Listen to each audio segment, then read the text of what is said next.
Welcome, everybody. Thank you so much for joining us today. Before we dive into any content, do I have any winners in the room? Poker winners or blackjack winners? All right, so it looks like you guys did exactly the same as I did on the casino floor, so not very good.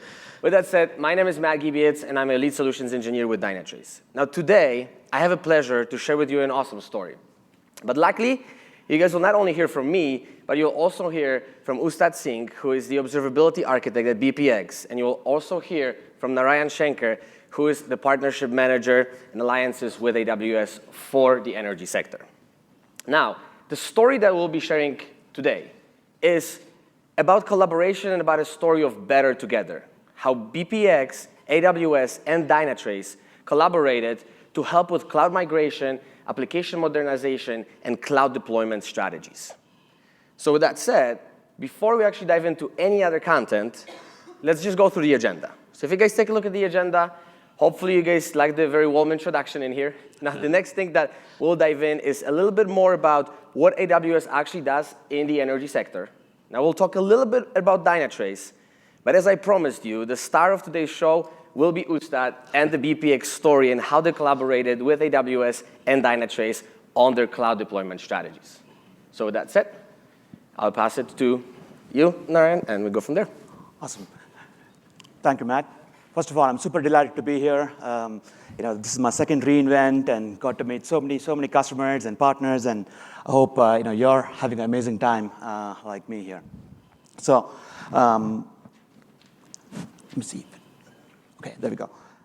So, like Matt introduced, I'm the partnership manager for AWS in the energy sector. For those of you who are unaware of what is AWS doing in the energy division, we have a dedicated, carved-out business unit within AWS, specifically to cater to energy customers. We have a team of around 400+ experts that bring deep domain expertise and are also trained on the latest cloud technologies. They're also certified cloud practitioners. So they have an average tenure of around 17 years, almost 2 decades. We've worked with a whole plethora of customers, all the way from energy producers to distributors to end energy consumers as well, and everybody in between. What's unique is we've built 200+ solution accelerators, and which basically gives our customers a jump start to build specific use cases on top of AWS frameworks, which is co-built with our consulting partners as well as our technology partners. To name a few, energy data insights. So it is our solution that helps democratize the subsurface information and then rapidly derive analytics from your subsurface data. Another example would be carbon data lake, where we are working with customers to help them track the emissions data, the Scope 1, Scope 2, Scope 3 emissions, and build workflows around that. Another example would be the renewable data lake, specifically for customers who are in the energy transition journey or are pivoting towards alternate sources of energy. We have the renewable data lake to help them accelerate some of those workflows as well.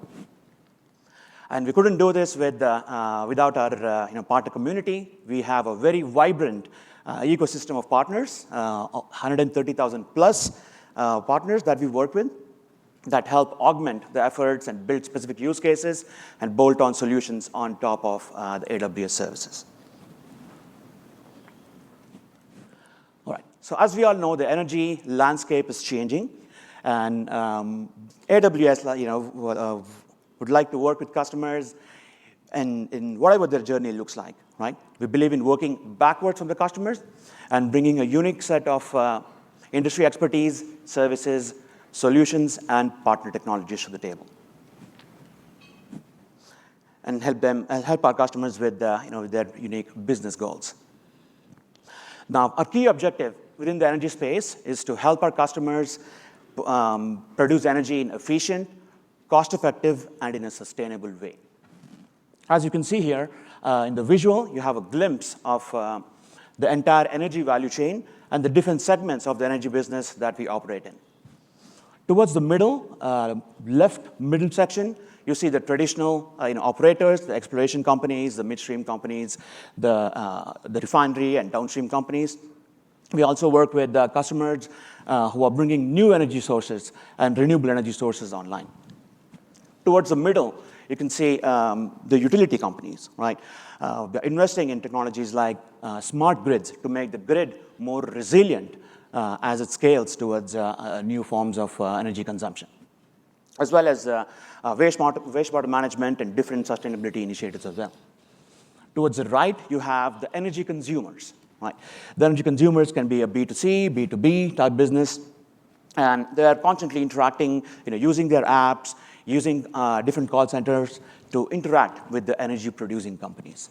And we have workflows for each of these different segments that we have built with partners. So customers are moving a lot of their traditional applications to the cloud, migrating them and modernizing. A lot of these energy solutions are mission-critical solutions that touch millions of end users, right? So it's very critical that as the customers modernize the applications, you need the right observability platform to help track, maintain, as well as scale these applications in an efficient way. Dynatrace is one of the key partners within the observability space, and we have invested a lot of time and resources to co-build solutions with Dynatrace and bring more innovations to our customers.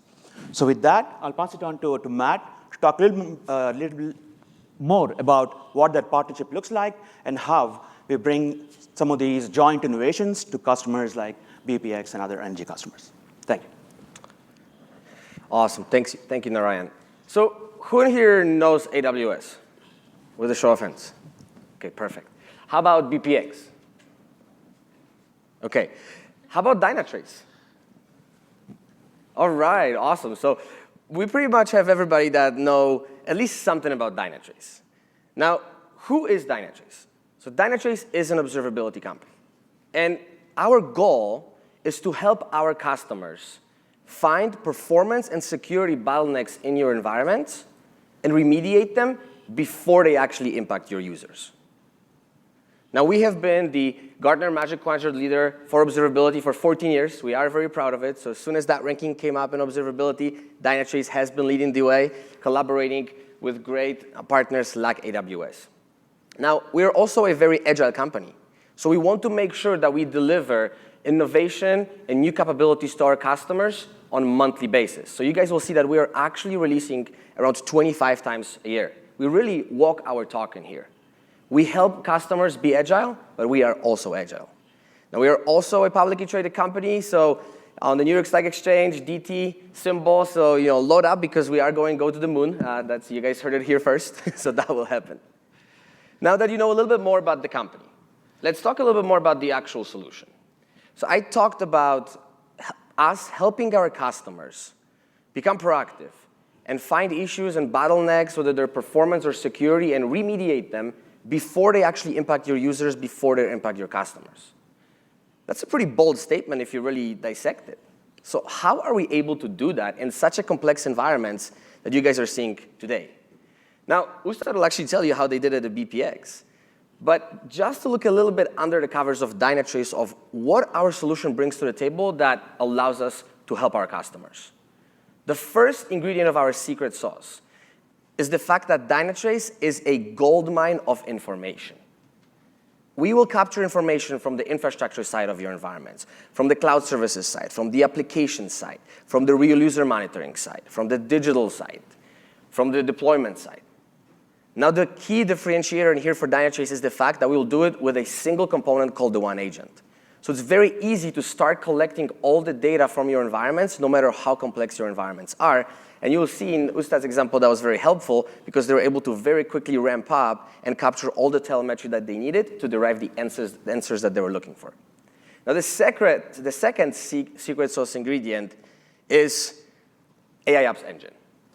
I'm just looking at you guys. Who already heard the word AI 7,000 times throughout this conference? OK, everybody did. So what's so different about Dynatrace's approach to the AI Apps Engine that we have inside of our platform? First of all, we started with the AI Apps Engine at the core of our platform in 2014. Who in 2014 talked about AI? Not many people. So what I'm saying is Dynatrace started at the core of our platform with AI Apps Engine before AI was even cool. We like to be ahead of the curve. Now, obviously, over the years, the capabilities of our AI Apps Engine evolved. So if you really look under the hood of Dynatrace today, what our AI Apps Engine will be able to do, there will be 3 main capabilities that we'll bring to the table that really help with the secret sauce that I'm talking about. Number 1, the predictive capability. As we have all the goldmine of data that I talked about, having data is just first step. Now you have to apply intelligence on top of it to be able to understand what your environments are architected like, what your environments are performing like. And this is now the predictive capability of our AI Apps Engine develops a baseline for every single monitored component in your environments. And then in real time, it compares that baseline against your real-time performance. So really what I'm saying in here is that when you start working with Dynatrace, you don't have to spend hours setting up dashboards and alerts. We will understand what your environment looks like, what it's performing like, and we'll automatically let you know when there are performance or security bottlenecks that are impacting your IT stack. Now, as soon as we let you know that there is something happening in your environment, this is where the second capability of our AI Apps Engine kicks in, and that's the causal AI. We will actually perform root cause analysis. So you don't have to sit on a call with 30 people asking everybody, is the infrastructure healthy? Is AWS having an outage? Well, you guys don't have many outages, but it's technology, so you never know. Or is it the application? You don't have to ask these questions anymore. You don't have to be on these calls. Our AI Apps Engine will help you understand what is the root cause of the issues that are impacting your environment, that are impacting your users, that are impacting your customers. And last but not least, we also have the generative AI component to our platform. So we'll actually be able to interact with the Davis Copilot to ask questions about the best practices around the configuration of your observability platform, as well as to help you derive answers from the data that we're already collecting. Now, the last ingredient of the secret sauce is actually the architecture and the backend of our environment. And hopefully you guys don't get bored by this, but if you really talk to people in the monitoring and observability space, nobody really tells you how they do what they do. Now, for us, the backend of our environment is very, very important. We actually went away from proprietary databases like Cassandra and all others, and we created our own data store that allows us to store all of the telemetry that we are capturing. No matter if it's time series data, traces, real user monitoring, we store all that data in exactly the same data repository. So now think back to the causal AI capabilities that we are bringing into the table. That data store allows us to do that because all of the data is always in context, always connected at all times as we're capturing that data from your environment. So hopefully you guys understand a little bit better now what Dynatrace is and what's the secret sauce. Now, the beauty of today's story is that Ustad will actually directly talk to the capabilities that I just talked about with what they achieve at BPX. Now, last thing that I do want to talk about is the partnership between AWS and Dynatrace. And first of all, I want to say thank you, because Narayan already talked about it, but the collaboration between the two organizations in here is amazing. And I think the perfect fact that speaks to it is that we have hundreds of customers who choose Dynatrace to monitor their AWS workloads, but also customers who decide to migrate from other cloud providers and on-prem solutions to AWS while using Dynatrace for observability because of the collaboration and because of the partnership that we have in place. And one data point, we actually also have 7 AWS competencies, so we are very proud of it, and we are working on the next ones. Now, last but not least, we are also a customer of AWS. So like I said, we walk our talk when it comes to our solution, when it comes to the agility of the company. Now, we partner with AWS to help our customers. We also run some of our workloads on AWS as well. Now, that said, that will be enough from me for now. I did say that the star of today's show will be Ustad and the story at BPX, so I'll pass it to Ustad and learn a little bit more about what they did with Dynatrace and AWS when it comes to their cloud deployments. All right, thank you. All right, so who are we? Well, actually, I'll start with who am I? So my name is Ustad Singh. I am the observability architect at BPX. So what is BPX? BPX is BP Global's US onshore oil and gas business. We wanted to brand ourselves with the BPX because X stands for exploration. So not just in oil and gas, but we like to explore and be on the cutting edge in technology as well. So that's who BPX is. So what were we trying to accomplish? Our main issue was we were tired of customer complaints and having over 60 incidents a month, 60 priority one incidents a month, leading to frustrations, lost revenue, time loss, and so forth. So we were trying to reduce our customer-reported incidents, reduce the downtimes, enable faster resolutions, and enhance reliability, scalability, and resilience. So what was our plan?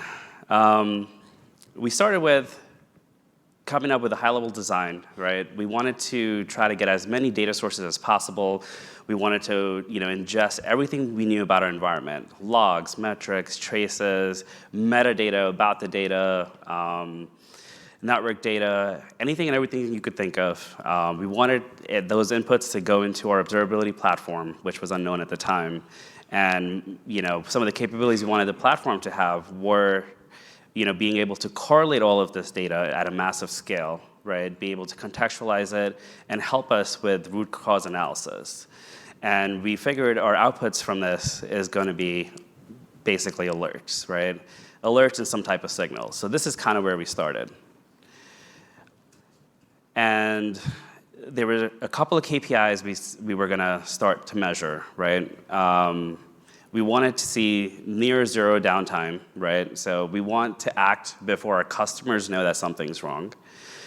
We wanted to decrease our mean time to resolution, and we wanted to decrease our mean time to detect. And we want the ability to map all these KPIs to business outcomes. So those are some of the key KPIs that we're measuring today. So what steps did we take? We didn't just pull it out of a hat. We decided to look at the do a trait study. We looked at the Gartner Magic Quadrant. We did a trait study with 5 solutions. We picked 3 to POC, and out of the 3, we selected the one that fit our needs the best. So why did Dynatrace fit our needs? It all came down to, really, for me, ease of deployment. It was one of the easiest solutions to deploy in POC, and especially with our teams being very resource constrained, that was super important to us. The multi-cloud support was really important as well. The complex business process monitoring, automation with Ansible, and of course, ServiceNow integration. All right, let's get the next slide. So, as I mentioned, some of the key drivers already, we needed real-time visibility into issues that were happening, proactive issue detection, performance optimizations, reliability, resilience, automated recovery, cost efficiency. These are all some of the key drivers, for this program that we started. So, Ustad, this is actually a very good kind of slide to maybe ask a little question. If you really look at these are very beefy, right, drivers that you guys put together. Did you come up with those out of the box, or was it kind of a process, or maybe like a journey, that as you were looking at the Dynatrace platform and seeing the different capabilities, you're also developing some of the drivers for the entire process in here? Yeah, absolutely. It was definitely a journey. Our initial where we started was, can we stop the bleeding? Can we stop having 60 outages, right? Like, it was just insane. We were having an outage like every day. So we started from there, and then, from there it moved into, okay, how do we get more proactive, right? Then it was, how do we optimize? We had some applications where we were having performance issues, right? So how do we, optimize the performance of these apps? How do we give the users a better experience, and so on? So it was definitely a journey. Definitely not a day one thing. So, all right. So what are we monitoring today with Dynatrace, right? It's basically 100% of our AWS cloud infrastructure. We have 360 plus applications. We have many complex business processes that span multiple different applications, thousands of SNMP network devices, thousands of scheduled jobs and automations that run within our environment, and also some IoT devices.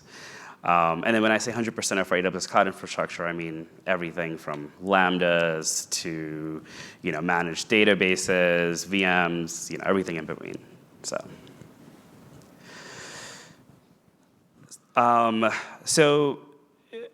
what do we do with this monitoring data, right?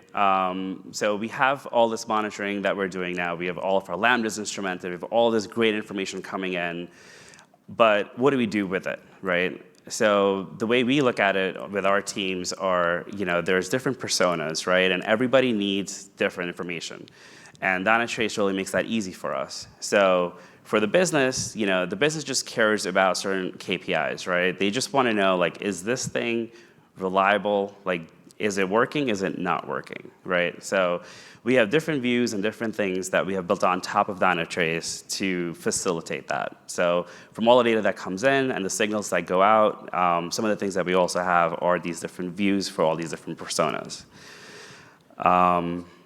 Yeah. How did it look like before Dynatrace? Right. So obviously, this dashboard looks really simple, right? Data. Right. You look at different things across your stack, across your applications, and you're basically reporting on the availability and performance, right? So Right. it seems like a very trivial data. But if you really look under the covers, right, there's a lot that you need to capture to do it. So Yeah. were you guys able to even report on such a thing before introducing Dynatrace? No, not at all. So, I mean, that's, like I said, that's one of the things that, we're now tracking across all of our applications, right? Like, what is the availability, reliability of this application? So I mentioned we have 360 applications that we're monitoring, and we have that data now available for those applications, right? So, now our product owners can say, okay, over the last quarter, the reliability of my application was 95%, 96%. Is that good? Is that not good? I mean, I'm sure if it's 50%, it's probably not good. But we can make those decisions now based on data.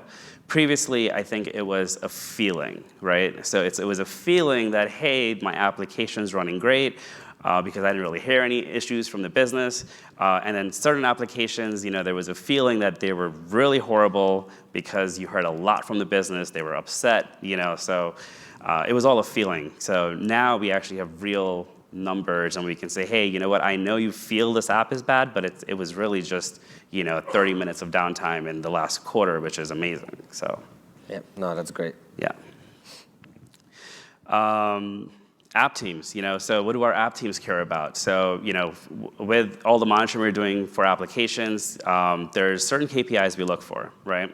So internally, we want to measure the maturity of an application.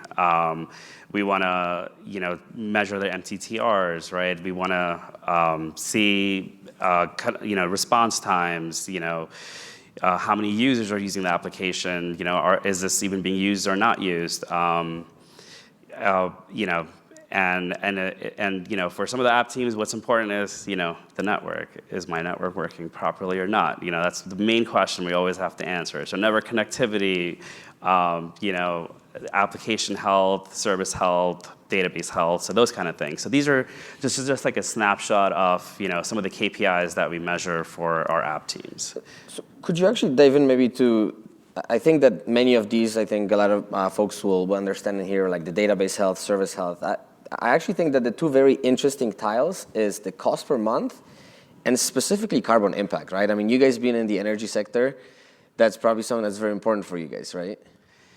Yeah, I mean, I think carbon impact is definitely important. And, as you said, cost is always important to any business, right? So, a lot of our, developers, team members, like, they don't understand what things cost, right? Like, they're usually like, hey, why can't we just throw another VM at it? Why can't we scale this out, But, there's real cost associated to everything. As good as AWS is and the cloud is, and it makes it easy for us to deploy, sometimes the cost can also get out of hand. So in our application views, we started adding the cost for that application. So that's like a monthly cost for that app. So just a quick snapshot. If you end up looking at a dashboard, you actually see like, hey, this is how much it's costing me. And we can also track that trend over time. And if you optimize things, that's another area where even the app teams can claim they did something great by saying, hey, look, my cost per month used to be this, and I optimized it, and now my cost per month is Y. So. Right. So definitely a great conversation driver, right? Because just looking at the cost and really thinking about moving from on-prem to cloud or maybe from multi-cloud to AWS, you also have the opportunity to optimize, right? And that metric actually can help you drive the optimization, right? So your cloud migration doesn't become a lift and dump, but it's actually lift and shift, right? While modernizing your stack, while making sure that you are following the best standards and actually utilizing all of the cloud-native services that AWS gives you, right? Because if you just end up popping something from a VM on-prem to an EC2 instance, chances that it might actually cost you more rather than less, right?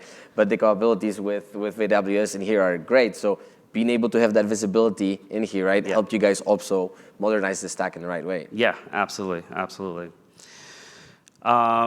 So ITSM teams, right? What do they care about? For us, what we deliver to them from the observability team is a quick view to know, like, hey,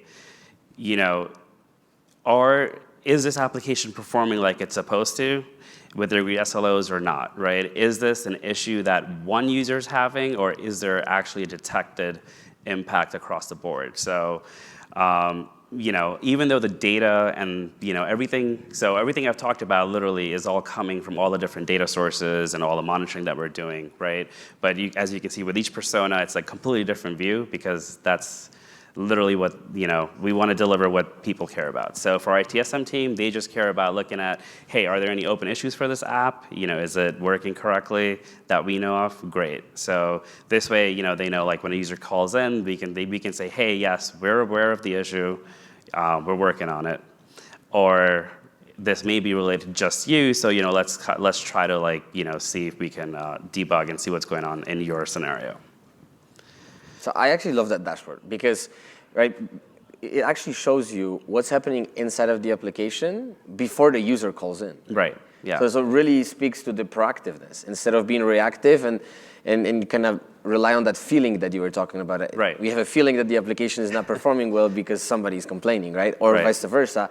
In here, your ITSM folks actually have real-time visibility and they can get proactive with remediation, maybe before even the users log in, maybe before the users even notice there's an issue, right? Yeah, no, absolutely. No, that's awesome. So digital security. So, one of the other features, we use a lot of features within Dynatrace. One of the other features we use is the AppSec. And, it really was simple to deploy because all we had to do was check a flag. So, one of the things that we use the AppSec portion of Dynatrace is to help us prioritize, what issues we should act on versus what we shouldn't act on. So, that's how we're using the AppSec model. We have other application security, tools in the environment that will tell us, hey, you have this on disk, right? But what Dynatrace tells us is that, yes, you have that on disk, but this library is actually being used or not being used, and is it exposed? Is the database exposed? Is it exposed to the internet? Things like that. So this way, our digital security team can say, hey, we need to act on this versus, this can wait for a week. It's not a P1. I don't have to wake somebody up at 3 a.m., things like that. So, I just put Log4j up there, but to remind myself, for example, when we had the Log4j issue, which I'm sure was across every single enterprise here, it was super helpful for us to see what Dynatrace could tell us in our environment and which exact things were actually exposed and needed to be taken care of right there and then versus things that could have been remediated over the course of the week. Right. So, additional value. So, one of the things that I hear from my boss all the time is, how can we get more value out of this, right? So, we're going beyond. So we've been with Dynatrace for like a year and a half now. So the first year, I think, was dedicated more to the traditional APM monitoring, making sure everything from end to end, every log, every metric that we could think of was coming to the platform, right? But now we're at this point where we're pretty stable in the monitoring portion, right? But how do we now drive more value out of the platform? So one of the things that we started doing now is what we call business process monitoring.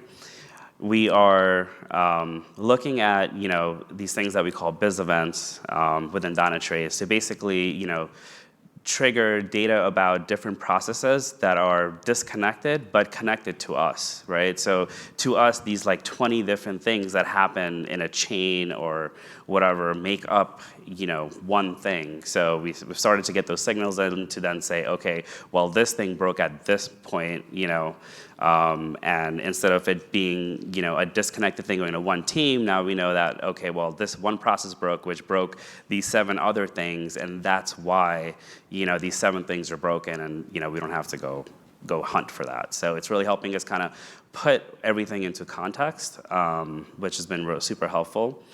We have a lot of like workflow automations that we've been doing. So that's another piece within Dynatrace that we really use a lot. We have really complex workflows. We also have really simple workflows. So an example of one of our complex ones is when there's certain jobs that are happening, they're getting triggered, what triggers them, and there's a lot that goes beyond with what's happening with those automated jobs. But then we also have simple workflows that say, hey, if I reach a certain license threshold, go open the ServiceNow ticket for me to order additional licenses. So we were working with our Office 365 team, and they wanted to get alerted on when they're running out of licenses, because they had a guy that would literally just log in every morning, look at the license status, and then either order more or not. And sometimes they would get missed because this person would always have time. So we've even done workflows like that. So very simple thing, because we already have the data, and we can trigger something like that on there. There's also custom applications. So I think I kind of showed you guys some of the dashboards and views that we have. But Dynatrace has also allowed us to take that a step further and really just write our own app on top of it.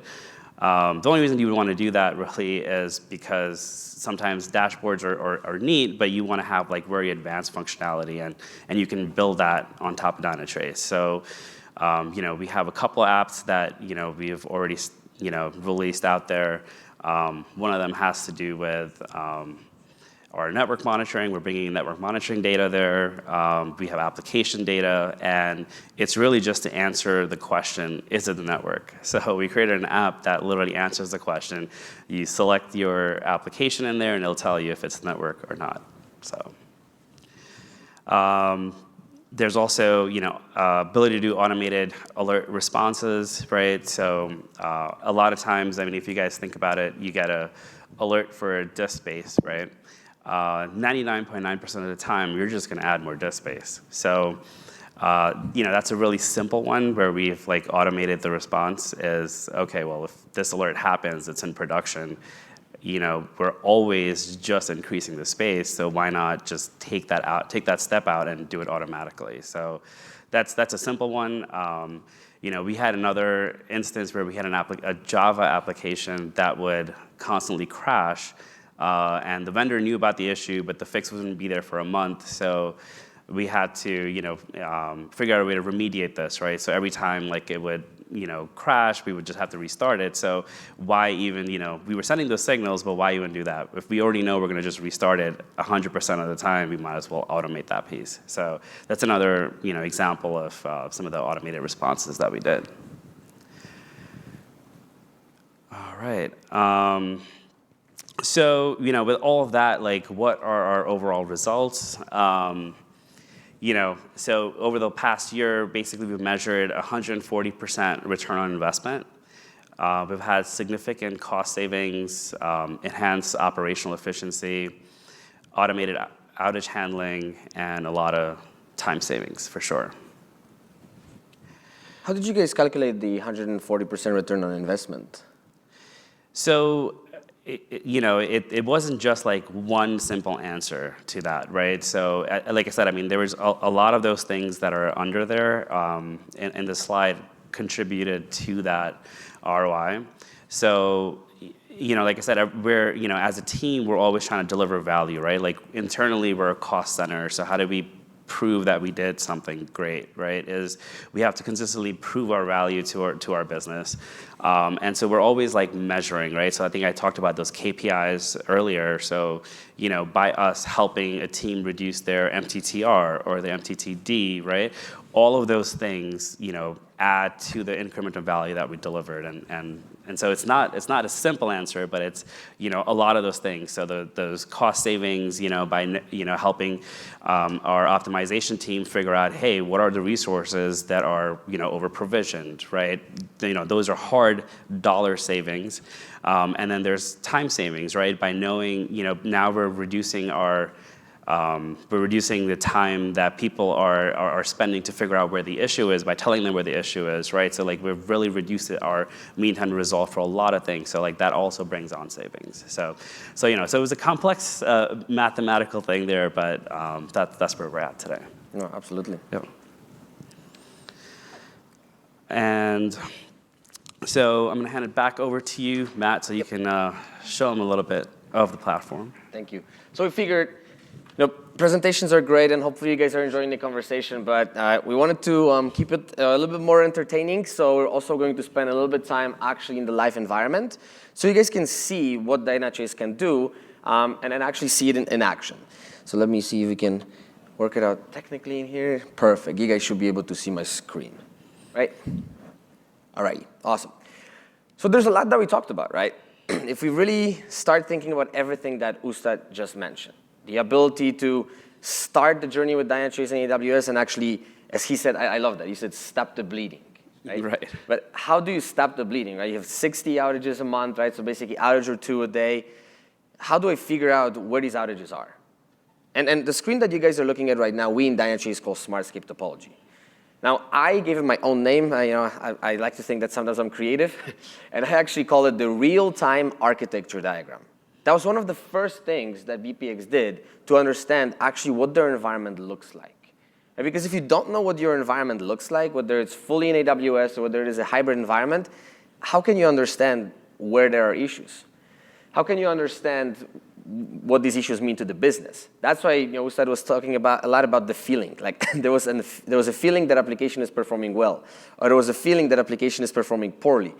But they didn't have the data to back it up. So moving into Dynatrace, they were able to start with that real-time architecture diagram. And what you guys are looking at here is obviously my demo environment. But what it shows you the power of capturing data with Dynatrace in a very, very easy way. If you remember, Ustad said that one of the main drivers behind choosing Dynatrace was the ease of instrumentation, the ease of deployment. And this is a perfect example. You guys are actually looking at an AWS environment in here that is running, in this specific case, Cloud Foundry and Kubernetes workloads. And you guys probably all know how busy it can get when you're using Cloud Foundry or you're using Kubernetes. So imagine now that you would have to manually deploy things to start capturing the application telemetry, the infrastructure telemetry. Well, with Dynatrace, you can forget about the manual deployment once and for all. All you have to do is throw the one agent on the compute layers in your environment, and that's all that you need to do. From there, Dynatrace will automatically instrument your workloads. It'll automatically instrument your application code, and it will build the real-time architecture diagram of your environment. As your environment is scaling up, scaling down, obviously, Ustad talked a lot about the business processes. There's probably processes that are triggering a scaling up of our environment, and maybe when the users are not using it, it's scaling down. This will automatically adjust, providing you real-time visibility into your environment. This real-time architecture diagram is also very important because it empowers our AIOps engine to deliver the 2 capabilities that we talked about before, the predictive capability and the causal capability.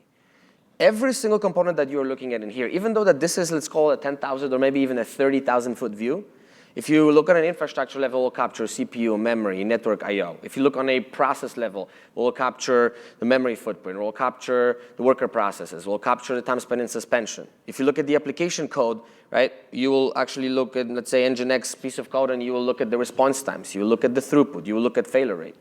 The beauty of that is that Dynatrace will actually use the predictive capability of our AIOps engine to understand what is the normal performance of your environment. And now when the real-time data starts deviating from that baseline, will automatically open up for you problem cards. And Ustad also gave a very good example in here that now with Dynatrace, They even took it to the next level. They're not even sometimes waiting for the problem card. They're actually using that predictive model in here to understand whether there's already issues in the application, maybe before the problem card is open or maybe before the user is already impacted. But when Dynatrace opens up a problem card, another great feature in here and great capability that helps a lot of our customers, but Ustad, I think it definitely helped you with lowering the number of 60 incidents, right? Definitely, yeah. Why do you guys think that is? Right? You really don't need a PhD in Dynatrace to understand what's happening in here. This is where our causal capability of the AIOps engine comes into play. On the left-hand side, you guys will actually see the business impact of this issue. So now, Ustad showed you a dashboard where we actually show the business. How is the application impacted? All that data is now at his fingertips, and he can understand that in this specific case, he would have an impact to 88 users interacting with the EasyTrade application, performing specific user actions. Think about the time that you are able to save in here, not having to dig around, not having to involve 30 people in a call to understand what's happening in your environment. Dynatrace tells you right away what's the impact. Now, knowing the impact is important because now you can define a course of action. If it's an issue in the middle of the night and there's no users being impacted, maybe you don't have to wake anybody up. Maybe you can actually use the automation that they built in to remediate the issue. But sometimes you might need to take an action. And taking an action only makes sense when you know what you need to do in your environment to take that action and actually remediate that issue. Here's now where the causal capability comes into place. Knowing how your environment looks like, knowing how it's performing, our AIOps engine for every single problem card in your environment will perform RCA, root cause analysis. And the goal of that RCA is to deliver on the golden platter for you the specific component, the specific event in your environment that caused the issue in the first place. So it's that, how big of a game changer was this, where you could actually look at a problem card and see, I know exactly what's happening?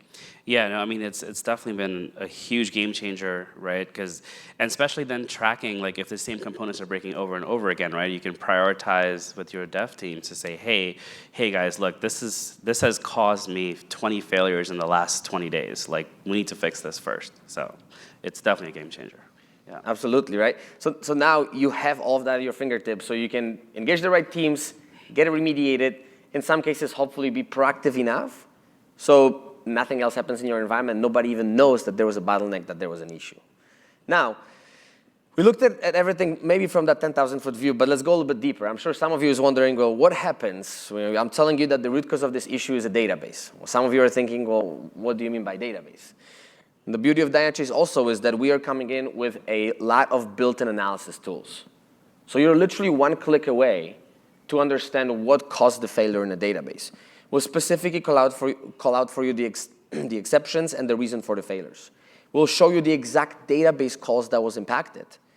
And if you are a developer in this room, or maybe you are dealing with a lot of developers, we'll provide you something that will be very important to you guys, which is the stack trace of this issue. Now from there, instead of having to build other dashboards and really spending time understanding how you need to interact with Dynatrace, you can natively interact with all that data. And because that data is in context, you could just dive in from, let's say, analyzing your failure to distributed traces. And as I dive into distributed traces, now you see everything that happened in that transaction. Every single hop in your environment, whether it was quick, whether it was slow, whether it failed, whether it succeeded. Now, the beauty of that is, and what I also want to bring in here is, we didn't talk about it too much, Ustad, but how important was the ability to also ingest logs to part of this process, right? And look at it in a single platform. Yeah, I mean, I think, we're currently ingesting about 6 terabytes of logs a day. I mean, everything in our environment at the end of the day is logs, so. Yeah, if you really look at the fundamentals of observability or monitoring, logs has been the one that's been around for the longest. And as much as some of us would like to pitch and say, no, I don't need logs. I have traces, I have metrics, I'm fine. The reality of it is that is not true. And sometimes the only way to really understand what's happening in your environment is to look at that log.